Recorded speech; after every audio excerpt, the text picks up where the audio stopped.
చిన్నప్పుడు చెరువు కింది పొలంలో నాటేసేటందుకు మా అమ్మ రమ్మంటే చిన్నగా భయం అయ్యేది కాదు.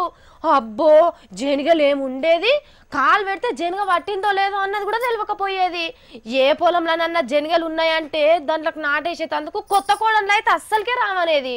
మరి ఆ కాలమోళ్లకు పొలం అన్నాక జనగలు ఉంటాయి, పురుగులు ఉంటాయి, అన్నిటినీ తీసేసుకుంటా పని చేయాలి. అబ్బో వైనాలు పడుతున్నారు వైనాలు అని అనేది.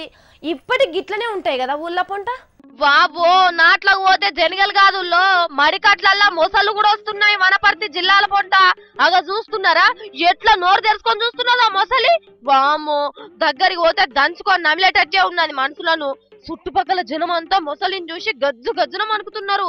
కొత్తకోట మండలం అప్పరాల ఊరు మీదకెళ్లిపోయే జూరాల ప్రాజెక్టు ఎడమ కాల్వ ఇది. ప్రాజెక్టులకెళ్లి నీళ్లు ఇడిచిపెట్టినప్పుడల్లా ప్రాజెక్టులు ఉన్న మొసళ్ళు ఇగో ఈ కాల్వల పడి ఆన్ నుంచి పొలాలలో పోతున్నాయట.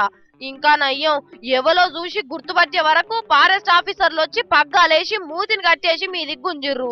వామ్మో జరుగుండ్రే పగ్గాలు తెగిన అంటికి ఏంలే. అగోగో అటు మీది గుంజలేక ఇగో ఇటు దిక్కు గుంజిర్రు. అబ్బో ఎన్ని తాళ్ళు కట్టిండ్రో. ఇంకా దీని వయసు 5-6 ఏండ్లే ఉంటదట. వామ్మో పెద్ద పెరిగితే ఇంకెంత పెద్దగా తయారైతుందో ఏందో ఈ మొసలి.